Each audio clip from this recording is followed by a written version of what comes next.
तो जी हाँ, समाव्यवस्था isomerism class 11 तो चाहे आईआईटी नीट के एग्जाम करने वाले स्टूडेंट हो, सभी के लिए वीडियो इंपॉर्टेंट होगी क्योंकि जीरो से हीरो लेवल तक बहुत इंपॉर्टेंट है क्लास 11 के एग्जाम के लिए और आईआईटी नीट के एग्जाम के लिए सभी में पूछे जाते हैं आइसोमेरिज्म से क्वेश्चन। क्योंकि इस वीडियो में हम आइसोमेरिज्म समाव्यवस्था को बिल्कुल आसानी से दोस्त चुटकियों में क्लियर कर देंगे। जो कॉन्सेप्ट आप दोस्तों अभी तक करते थे वो आपको ये चुटकियों में याद हो जाएंगे, आपको खुद भी पता नहीं चलेगा। दोस्तों बहुत आसान टॉपिक है लेकिन लोग इसे बना देते हार्ड, जो कि आज वीडियो में आपको बिल्कुल आसानी से सब कुछ आपको समझाया जाएगा, कॉन्सेप्ट के साथ सब कुछ फील कराया जाएगा। आईआईटी नीट की तैयारी करते हो तो प्लीज इस वीडियो को पूरा जोर दिखेगा, बहुत इंपॉर्टेंट टॉपिक है। चलिए आप वीडियो को शुरू करते हैं और इस महत्वपूर्ण टॉपिक जो कि है समावेता, इसको स्टार्ट करते हैं और इसको आज इस वीडियो में क्लियर कर देते हैं। और आप वीडियो अच्छी लगी तो लाइक करके सपोर्ट जरूर करिएगा। तो आइए सबसे पहले समझते हैं ये समावयवता यानी कि आइसोमेरिज्म आखिर है क्या चीज। ओके तो फ्रेंड्स बहुत ही आसान चीज है, यानी कि कार्बनिक रसायन में यह क्या है, एक घटित सामान्य घटना है। जैसा सिंपल लाइफ में होता है घटना है, वैसे ही घटना हो गई दोस्तों जिसे समावयवता का नाम दे दिया गया। और ये घटना कहां पर हुई, कार्बनिक रसायन में। साइंटिस्टों ने ये घटना एक देखी और वो घटना भी हम आपको बताएंगे और उसी घटना को समावयवता का नाम दे दिया गया। आइए देखते हैं आखिर वो घटना हुई क्या। उस घटना को हम लॉजिक से समझते हैं। यहाँ पर एक टीचर ने क्या किया, दो बच्चों को कहा कि इसका क्या करें, ये जो कार्बनिक यौगिक है इसका संरचना बनाए। ओके तो एक बच्चे ने क्या किया, देखा कि इसमें 4 कार्बन है तो उसने सिंपली कहा सर ये हमारे 4 कार्बन हो गए, 1 2 3 4 कार्बन बना दिए और हाइड्रोजन लगा दिए। जैसे यहाँ पर कार्बन 1 बंद बनाया तो 3 हाइड्रोजन लगा दिया, और यहाँ पर कार्बन 2 बंद बनाया तो 2 हाइड्रोजन लगा दिया, यहाँ पर भी 2 है तो 2 हाइड्रोजन लगा दिया, और यहाँ पर 1 है कार्बन 1 ही बंद बनाया तो यहाँ पर 3 लगा दिया। यानी कि 3 2 5 और फिर 2 7 और 3 10, यानी कि 10 हाइड्रोजन भी हो गए, 4 कार्बन भी हो गए। तो उसने कुछ इस प्रकार संरचना बना दी। और दूसरे बच्चे ने क्या किया, क्या कर दिया, दूसरे बच्चे ने यहाँ पर जो लास्ट वाला था इसको उठाकर यहाँ बीच में कर दिया, यहाँ पर लगा दिया। उसका भी संरचना सही है, यहाँ पर 3 हाइड्रोजन 3 हाइड्रोजन 3 हाइड्रोजन 9 1 10 हाइड्रोजन और 4 कार्बन भी है। यानी कि पहले बच्चे का भी संरचना सही है, दूसरे बच्चे का भी संरचना सही है। इसमें भी 4 कार्बन, इसमें भी 4 कार्बन, हाइड्रोजन यहाँ पर भी 10 यहाँ पर भी 10। अणुसूत्र दोस्तों दोनों में वही आ रहा है लेकिन बस संरचना क्या है यहाँ पर अलग अलग है। इसने सीधा बनाया है और इसने थोड़ा सा टेढ़ा बनाया हुआ है। तो बस इसी चीज को देखकर यह देखा गया कि किसी भी कार्बनिक यौगिकों को 2 या 2 से अधिक तरीकों से हम लिख सकते हैं, उसकी संरचना को 2 या 2 से अधिक तरीकों से हम व्यक्त कर देते हैं। इसको हम क्या करते हैं, इससे भी लिख सकते हैं और ऐसे भी लिख सकते हैं, और दोनों का अणुसूत्र सेम ही है, इसका भी यही है इसका भी यही है, लेकिन इसका स्ट्रक्चर जो है संरचना वो अलग अलग है। ओके तो ये जो घटना हो गई दोस्तों, इसी घटना को समावयवता का नाम दे दिया गया। याद करने वाली को क्या रह गई दोस्तों चीजें, बहुत ही कुछ भी याद नहीं करना है। यह क्या कार्बनिक रसायन में जो घटने वाली एक सामान्य घटना है, और इसको हम किस तरह बताते हैं। ये घटना होता क्या है, जब 2 या 2 से अधिक यौगिकों के अणुसूत्र समान होते हैं। कार्बनिक यौगिकों के 2 या 2 से अधिक हम स्ट्रक्चर यहाँ पर हमने बनाया था तो उसमें क्या था, अणुसूत्र तो समान ही था, इसका भी यही था इसका भी यही था। अणुसूत्र क्या था, दोनों में हमारा समान ही था, लेकिन भिन्न क्या था हमारा, उनका भौतिक तथा रासायनिक गुण भिन्न होते हैं। तब इस प्रकार के यौगिकों को हम क्या बोलते हैं, समावयवी कहते हैं। लेकिन इनमें अंतर इस प्रकार होता है कि इनका स्ट्रक्चर भी अलग अलग होता है। स्ट्रक्चर अलग अलग होने से इनका भौतिक एवं रासायनिक गुणधर्म भी भिन्न हो जाता है। कैसे, जैसे ये देखिए 4 कार्बन है, इसका अगर आप नाम लिखेंगे तो क्या नाम आएगा, इसका ब्यूटेन, और इसका जब आप नाम लिखेंगे तो यहां से काउंट करेंगे 1 2 3, ये आपकी मेन श्रृंखला हो जाएगी। थोड़ा बहुत आईपीसी नामकरण आपको आना चाहिए, नहीं आता है तो यहाँ वीडियो है, लिंक भी मिल जाएगा और सर्च भी कर सकते हो यूट्यूब पर। तो इसका नाम आईपीसी कैसे लिखेंगे, नंबर पे हमारी पार्श्व श्रृंखला है CH3 जिसको हम क्या बोलते हैं, इसका नाम हो जाएगा 2 मेथिल प्रोपेन। ओके 2 पे ये मेथिल है हमारा और बाकी 3 के लिए प्रोपेन हो जाएगा। इनका अणुसूत्र तो समान है लेकिन स्ट्रक्चर अलग अलग है, इनका नाम अलग अलग है। जब नाम अलग अलग हो जाएगा तो उनका भौतिक एवं रासायनिक गुणधर्म अलग अलग हो कि नहीं, हाँ अलग अलग होगा। अगर इस प्रकार की यौगिक को हम क्या बोलते हैं दोस्तों, समावयवी यौगिक बोलते हैं। और ये जो घटना होती है और इस घटना को हम क्या बोलते हैं, समावयवता बोलते हैं। ओके आई होप आपने समावयवता को समझ लिया होगा। और समावयवता के प्रकार को डिस्कस करते हैं, 2 प्रकार के होते हैं, एक संरचनात्मक समावयवता स्ट्रक्चरल आइसोमर, दूसरा का होता है हमारा त्रिविम समावयवता। ओके और इसमें से सबसे इंपॉर्टेंट आपका क्या है यहाँ पर, ये वाला, ये जो है आपका संरचनात्मक समावयवता, ये इंपॉर्टेंट है। ओके इसके प्रकार भी होते हैं, ये हमारा संरचनात्मक समावयवता 5 प्रकार का होता है और त्रिविम समावयवता 2 प्रकार की होती है। ओके तो इंपॉर्टेंट आपके एग्जाम से क्या है, क्लास 11 के लिए संरचनात्मक समावयवता को अच्छे से पढ़ना, उसके प्रकारों को अच्छे से समझना। ओके तो किस बात की देरी, आइए शुरू करते हैं संरचनात्मक समावयवता स्ट्रक्चरल आइसोमरिज्म। ओके ये क्या होता है, देखिए नाम में सबके क्या जुड़ा हुआ है, समावयवता, यानी कि वही बात लिखा जाएगा इसमें भी कि इसमें भी क्या होगा, यौगिक अलग अलग होंगे, 2 इसमें भी वही लिखाएगा कि 2 या 2 से अधिक यौगिक है, उनके अणुसूत्र क्या है, समान है। ओके समावयवता जहां जुड़ गया यानी कि स्टार्टिंग का लाइन तो वही हम लिखेंगे। ओके लेकिन संरचनात्मक समावयवता में थोड़ा सा कुछ चेंज हो जाएगा भाई, इसमें क्या हम अलग करेंगे। ओके ये बात यहां पर लिखा जाएगा, तो वही बात स्टार्टिंग करेंगे जब 2 या 2 से अधिक यौगिकों के अणुसूत्र क्या हो, समान हो, किंतु उनके अणुओं में परमाणुओं की व्यवस्था में भिन्नता के कारण उनकी रासायनिक संरचना में भिन्नता आ जाती है, तब इस घटना को हम क्या बोलते हैं, सकारात्मक समावेता कहते हैं। ओके दोस्तों, यहाँ पर समझिए कोई भी यौगिक होगा उसमें क्या भिन्नता होगी, उसके अणुओं या परमाणुओं की व्यवस्था में, यानी कि किसी परमाणु या किसी अणु को किधर कहीं और लगा दिया जाएगा। जैसे कि उदाहरण देखिए, जैसे कि C4H10O, इसका अगर हम इसका क्या लिखेंगे, स्ट्रक्चर लिखेंगे, संरचना लिखेंगे, तो ये CH3 CH2 CH2 इस तरह CH2 फिर OH ये आएगा। देखिए हाइड्रोजन हमारे 10 है, यहाँ पर 3 2 5 5 और ये हो जाएगा हमारा 10, एवं जो हमारा ऑक्सीजन है वो भी 1 है और कार्बन भी हमारे 4 है। ये संरचना क्या है, बिल्कुल सही है। ओके, लेकिन इस संरचना में अगर हम क्या कर दें, इस तरह का कुछ कर दें, जैसे कि यहाँ पर हमने क्या कर दिया, CH3 को उठाकर यहाँ पर लगा दिया, तो यहाँ पर क्या हो जाएगा, CH3 C यहाँ पर जोड़ देंगे तो CH3 फिर CH2OH, तो कुछ इस तरह का संरचना बन जाएगा। देखिए सब में वही है, कार्बन भी 4 है, हाइड्रोजन भी सब वही है, ऑक्सीजन भी वही है, लेकिन हमने क्या कर दिया, ये जो परमाणु है CH3 का जो परमाणु अणु है जो, उसको हमने क्या करते हैं, उसकी व्यवस्था को अलग कर दिया, उठाकर कहीं और लगा दिया। ओके, तो जब व्यवस्था में हम परिवर्तन करते हैं तो उसे हम क्या बोलते हैं, सकारात्मक समावेता कहते हैं। आप कहोगे सर यहाँ पर OH है, ये OH को भी आप उठाकर यहाँ पर लगा सकते थे, तो हाँ आप बिल्कुल कर सकते हो। OH भी क्या है, हमारा एक अणु परमाणु है, इसको जब इसकी व्यवस्था को हटाकर कहीं और लगा दोगे तो व्यवस्था में परिवर्तन करोगे, तो जब व्यवस्था किसी परमाणु अणु की बदलेगी तो वो क्या होगा, सकारात्मक समावेता होगा। ओके, बाकी बातें तो वही सेम ही है, इनमें अणु सूत्र भी इनके समान ही है, और लेकिन इनकी जो रासायनिक संरचना है भाई, ये सीधा है और ये टेढ़ा है, वो क्या है, अलग अलग है। ओके, तो आइए आपने समझ लिया होगा सकारात्मक समावेता क्या होता है, बस व्यवस्था में हम परिवर्तन कर देते हैं और इसको प्रकार में इसी प्रकार कैटेगराइज भी कर दिया गया है। इसे जब हम क्या करते हैं, कार्बन परमाणु की स्थिति बदलते हैं, जैसे कि ये कार्बन परमाणु हो गया, ये कार्बन परमाणु हो गया, ये कार्बन परमाणु हो गया, ये कार्बन परमाणु नहीं, ये तो हमारा क्रियात्मक समूह है, ये अलग बात है। लेकिन जब हम क्या करेंगे, हम कार्बन परमाणु की स्थिति या व्यवस्था को बदलेंगे, ओके, तब हमारा दोस्तों जो समावेता होता है उसे हम श्रृंखला समावेता कहते हैं। देखिए जैसा कि यही उदाहरण है, हमने क्या कर दिया, इसकी क्या कर दिया, CH3 को यहां से उठाकर यहां पर लगा दिया था, उस समय क्या किया, केवल कार्बन परमाणु की व्यवस्था को बदल दिया, इसका यहां पर था लेकिन उठाकर इस कार्बन परमाणु को यहां पर लगा दिया। ओके, तो कार्बन परमाणु की जो व्यवस्था स्थिति बदलेगी तो उस समावेता को दोस्तों हम क्या बोलते हैं, यहां श्रृंखला समावेता बोलते हैं। धनात्मक समावेता का एक पहला भाग होता है, फर्स्ट पार्ट होता है। ओके, अब आइए सेकंड पार्ट को समझते हैं। तो इसके दूसरे प्रकार में हम क्या करेंगे, क्या चीज अलग करेंगे, हम क्या करेंगे, क्रियात्मक समूह को ही बदल देंगे। जैसे कि एक अलग कंपाउंड लेकर इसको आप समझाते हैं, यहां पर C2H6O है हमारा, इसको हम इस तरह भी लिख सकते, इसका संरचना हम इस तरह बना सकते हैं, 2 कार्बन हमने ले लिए ये, और यहां पर ऑक्सीजन है, एक यहां पर OH बना दिया। ओके, क्योंकि OH में हमारा एक ऑक्सीजन आ जाएगा तो ये इधर हो जाएगा, बाकी यहां पर 2 बंद इसने बनाए हैं तो यहां पर 2 हाइड्रोजन आ जाएंगे और यहां पर कितने आ जाएंगे, हमारे 3 हाइड्रोजन आ जाएंगे। तो कुछ ये इस तरह संरचना बनेगी जब हम क्या करें, क्रियात्मक समूह किसका यूज करें, OH का। ओके, जब OH का यूज करेंगे तो ऑक्सीजन भी हमारा यूज हो जाएगा।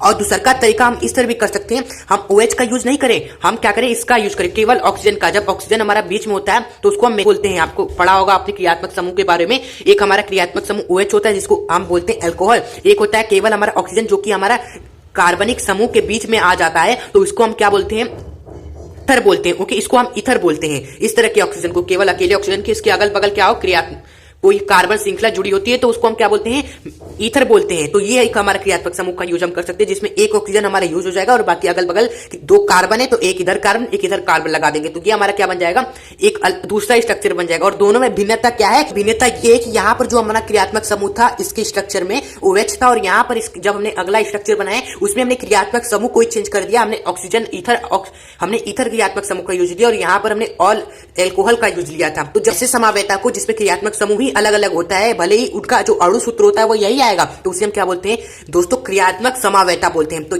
उसे हम क्या बोलते हैं, क्रियात्मक समावेता बोलते हैं।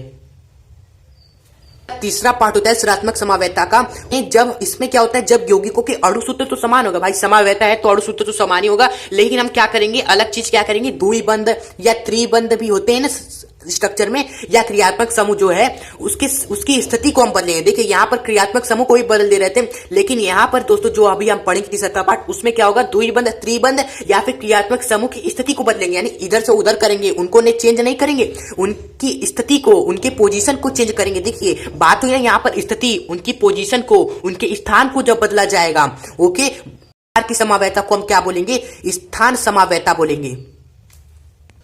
उदाहरण भी आप लिख सकते हो, कार्बन 4 हाइड्रोजन 8, इसका स्ट्रक्चर बनेगा कुछ इस प्रकार, यहाँ पर द्विबंध होगा एक और बाकी इस तरह 4 कार्बन हो जाएंगे, हाइड्रोजन भी हमारा संतुलित हो जाएगा। लेकिन इसका हम क्या बना दें, समावेता बनाने के लिए क्या है, स्थान समावैता। स्थान समावैता यानी कि द्विबंध हो या त्रिबंध हो या क्रियात्मक समूह हो, किसी की स्थिति आपको क्या कर देनी है, बदल देनी है। तो यहाँ पर द्विबंध यहाँ पर इसको चलिए उठाकर हम इधर कर देते हैं। ओके, जब हम इसको इधर से इधर कर देंगे, इसका स्थान हम क्या कर देंगे, बदल देंगे। जब जैसे ही स्थान बदलेगा तो ये कौन सा हमारा हो जाएगा दोस्तों, समावैता, स्थान समावैता।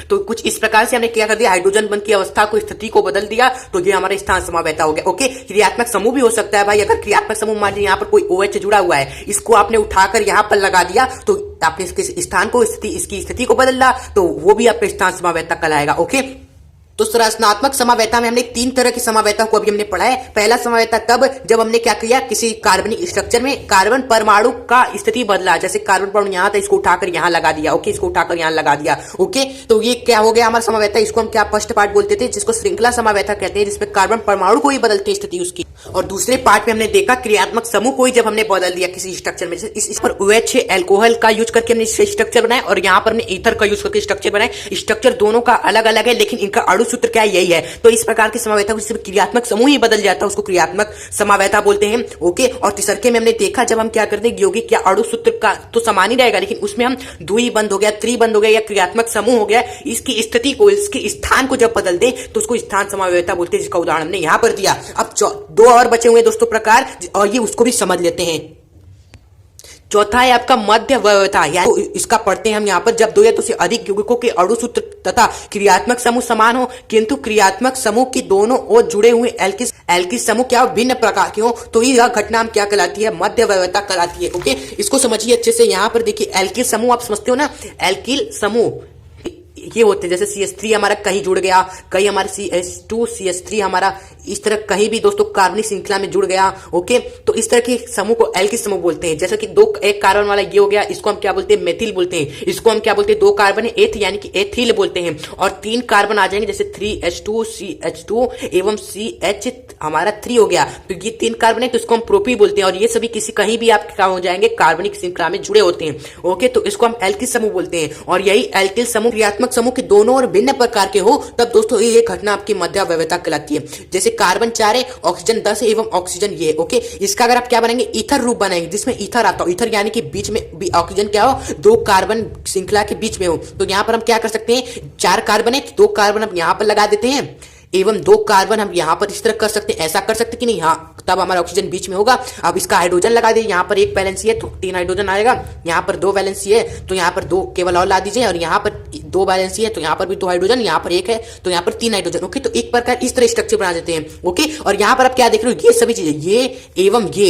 ओके, इनकी संख्या कितनी है, 2 है, 2 है। और इसका अभी हमने बताया ये क्या है, आपके एल्किल समूह, CH2 CH3 CH2 CH3 CH2 CH3, ये क्या है, आपके एल्किल समूह है। ये देख रहे हैं ना, हमने आपको अभी बताया। तो ये एल्किल समूह है, यहाँ पर 2 है। और यहाँ ऐसा भी कर सकते थे, यहाँ पर ऑक्सीजन आपको बीच में चाहिए, हाँ बीच में चाहिए, तो आप ऐसा भी कर सकते हो। यहाँ पर आप क्या लगा दो, 3 कार्बन लगा दो, 1 2 और यहाँ पर 3, और यहाँ पर केवल 1 लगा दो, तब भी ऑक्सीजन आपका बीच में होगा, तब आपका ईथर रूप होगा ना। ईथर यानी कि ऑक्सीजन बीच में, एक ऑक्सीजन क्या हो, किसी 2 कार्बन के परमाणु के बीच में हो, तो ऐसा भी हो सकता है। यहाँ पर 3 हाइड्रोजन आ जाएगा, यहाँ पर आपका 2, यहाँ पर आपका, यहाँ पर भी 2 और यहाँ पर आपका 3 हो जाएगा। तो यहाँ पर आप देख रहे हो, जो हमने ऐसा काम किया, तो यहाँ पर जो एल्किल समूह था 1 कार्बन वाला था, जिसको 1 बोलते हैं, और यहाँ पर क्या है, 3 कार्बन वाले एल्किल समूह है, बोले तो यहाँ पर प्रोपिल है हमारा। ओके, यहाँ पर हमारा क्या है, मेथिल है। तो ने क्या कर दिया, इसका यौगिक का ईथर रूप ये भी हो सकता है, ये भी हो सकता है। स्ट्रक्चर क्या है, दोनों का अलग अलग है, लेकिन इनका दोस्तों क्या है, हमारा संरचना, अणु सूत्र क्या है, समान है। प्रकार की दोस्तों समावैता को, जिसमें हमारा क्या हो, क्रियात्मक समूह समान हो, यहाँ पर भी ईथर ही है, यहाँ पर भी ईथर ही है, लेकिन अगल बगल इस क्रियात्मक समूह के दोनों ओर जुड़े दोस्तों जो एल्किल समूह है, वो दोस्तों क्या भिन्न हो जाए। जैसे यहाँ पर एल्किल समूह हमारा क्या था, एथिल वाला था, यहाँ पर भी एथिल वाला था, लेकिन ऐसा करने से जब हमने क्या कर दिया, थोड़ा सा अलग काम किया, हमें ईथर बीच में चाहिए, तो हमने क्या कर दिया, यहाँ पर 3 कार्बन, यहाँ पर 1 कार्बन लिया, तो दोस्तों हमारे जो एल्किल समूह था वह भिन्न प्रकार का हो गया, यहाँ पर मेथिल हो गया और यहाँ पर प्रोपिल हो गया। ओके, तो जब ऐसा होता है दोस्तों, ये घटना, इस घटना को हम क्या बोलते हैं, मध्य व्यवस्था बोलते हैं। आई होप आप समझे होंगे अच्छी तरह से मध्य व्यवस्था होती क्या है। लास्ट एवं 5वां टॉटोमरिज्म यानी कि चला व्यवस्था, इसको समझते हैं। ये बहुत ही दोस्तों बच्चों को हार्ड लगता है, लेकिन बहुत ही आसान तरीके से हम आपको समझा देंगे। देखिए, समझना मेन है, यह एक विशेष प्रकार की समावैती होती है, बहुत ही विशेष प्रकार की समावैता होती है जिसमें कुछ अलग ही होता है। ओके, इसमें भी वही काम होता है कि अणु सूत्र समान होगी लेकिन संरचना अलग अलग होती है, लेकिन थोड़ा सा इसमें कुछ यूनिक होता है, इसलिए इसे विशेष प्रकार की समावैता बोला जाता है। ओके, और इसे एग्जाम में क्वेश्चन भी आते हैं, क्वेश्चन भी पूछा जाता है। ओके, थ्योरी के साथ साथ। ओके, तो आइए समझते हैं ये समावैता हो है क्या आखिर। वह घटना जिसमें एक यौगिक ऐसे दो आसानी से परस्पर परिवर्तनीय रूपों में स्थिर रहता है जिसमें कम से कम एक परमाणु सामान्य हाइड्रोजन की सापेक्ष स्थिति भिन्न होती है। ओके, देखिए कहा यह गया है कि एक ही यौगिक क्या होगा, दो आसानी से परस्पर परिवर्तनीय रूप में स्थिर रहेगा। एक ही यौगिक क्या होगा, दो यौगिक के बीच में क्या होगा, स्थिर होगा। स्थिर यानी कि यहां से ये भी बनेगा और यहां से भी ये भी बनेगा, दोनों जब इधर से जब पीछे आगे भी बनेगा एवं पीछे भी बनेगा तो ये दोनों स्थिर हो जाएंगे और दो आसानी से स्थिर रूप में जब ये रहेगा जिसमें क्या हो, कम से कम एक परमाणु हाइड्रोजन की स्थिति भिन्न होगा, तो उसे हम क्या बोलेंगे, चला वैवता बोलेंगे। देखिए आपको आसानी से समझाते हैं चला वैवता आप कब पहचानेंगे, कैसे आप चला वैवता का पहचान करेंगे। इसमें ना ये कंपाउंड है आपका, ये ओके, ये एग्जाम में आपको दिया रहेगा कंपाउंड, तो ये कंपाउंड है। हमने कहा आपको इसका क्या बनाना है, चला वैवता बनाना है, टॉटोमरिज्म बनाना है। तो टॉटोमरिज्म हम कैसे बनाएंगे, हमने देखा कि टॉटोमरिज्म जो बनता है उसमें दो यौगिक बनते हैं, दो आसानी से परिवर्तन करने के बाद दो यौगिक बनते हैं और वो आपस में स्थिर रहते हैं। यानी कि इसका जो यौगिक बनेगा वो आपस में क्या होंगे, स्थिर होंगे। यानी इससे जब ये बनेगा तो इससे भी वापस ये बन जाएगा, तो दोनों स्थिर हो जाएंगे। तो ये स्थिर का चिन्ह होता है, ये हमने इस तरह लगाया। ओके, ये आपको लगा देना है। फिर टॉटोमरिज्म कैसे बनेगा, स्थिर रहेंगे, जिसमें क्या होगा, टॉटोमरिज्म की पहचान होती है जिसमें कम से कम एक आपका परमाणु जो है समानता हाइड्रोजन ही बोला जाता है, एक जो हाइड्रोजन है उसकी स्थिति क्या होगी, भिन्न होगी। जैसे कि हाइड्रोजन इसके बगल में यहाँ पर डबल बॉन्ड है, यहाँ पर एक हाइड्रोजन है, तो हम क्या करेंगे, इस हाइड्रोजन को निकालकर इसकी स्थिति क्या करनी है, स्थिति भिन्न करनी है, तो इस हाइड्रोजन को निकालकर यहाँ पर लगा देंगे। ओके, जैसे ही यहाँ पर एक हाइड्रोजन लगा देंगे तो ये जो डबल बॉन्ड है ये इसके पास आ जाएगा, यहाँ पर आ जाएगा। ओके, तो देखिए क्या हो जाएगा, यहाँ पर हाइड्रोजन एक यहाँ पर दो था, एक हाइड्रोजन इसके पास गया और यहाँ पर जो डबल बॉन्ड था वो इसके पास आ गया। ओके, तो देखिए समझिए बात को, टॉटोमरिज्म की पहचान होती है जिसमें आपका टॉटोमरिज्म की पहचान करने की एक सिंपल सी ट्रिक हम आपको बताते हैं जिसमें क्रियात्मक एवं स्थान दोनों समावैता आपको दिखे, वो आपका टॉटोमरिज्म होता है। जैसे यहाँ पर ऑक्सीजन, ये हमारा क्या था, कीटोन वाला क्या था, क्रियात्मक समूह था, और यहाँ पर देखिए बनने की बात क्या हो गया, आपका कौन सा हो गया दोस्तों, क्रियात्मक समूह अल्कोहल वाला होगा। यहाँ पर डबल बॉन्ड यहाँ पर था और यहाँ पर दोस्तों इस यौगिक में डबल बॉन्ड यहाँ से यहाँ पर आ गया, यानी कि स्थान समावैता, डबल बॉन्ड द्वि बंधक के स्थान परिवर्तन से स्थान समावैता और क्रियात्मक समूह बदलने से क्रियात्मक समावैता दोनों आ जाती है। और ये कैसे, अगर हमसे खुद कह दिया कि जैसे इसका बनाओ, इसका आपको क्या बनाना है, सब टॉटोमरिज्म बनाना है। ओके, तो आपको ये हमेशा ध्यान रखना है, टॉटोमरिज्म बनाते समय जो आपका क्रियात्मक समूह होगा, जैसे ये कीटोन वाला है, यह हमेशा दोस्तों किस में बदल जाएगा, अल्कोहल वाले में बदल जाएगा। यानी कि CH3 डबल बॉन्ड C के साथ हमारा कौन सा आ जाएगा, यहाँ पर कीटोन से क्या हो जाएगा, ये अल्कोहल वाला लग जाएगा। और द्विबंध दोस्तों, द्विबंध है आपका, वहां पर चला जाएगा जहां से आपने हाइड्रोजन की स्थिति, हाइड्रोजन को लिया है। ये हाइड्रोजन आपसे कहां से लिया है, हाइड्रोजन आप कह सकते हो सर यहाँ से भी ले सकते हैं और यहाँ से भी ले सकते हैं, कहीं से भी ले सकते हो। हमने यहाँ से हाइड्रोजन ले लिया तो यहाँ पर हम डबल बॉन्ड लगा के CH2 कर देंगे, यहाँ पर एक हाइड्रोजन इसको दे दिया तो CH2 हो गया और कीटोन से क्या बन जाएगा, आपका अल्कोहल यहाँ पर हो जाएगा। ओके, एक और एग्जाम्पल ले सकते हैं आपके लिए, आप अच्छे समझो, क्वेश्चन आता है एग्जाम में, तो यहाँ पर CH2 यहाँ पर CH, जैसे हमने कह दिया इस यौगिक को क्या बनाए, इस यौगिक का क्या बनाए दोस्तों,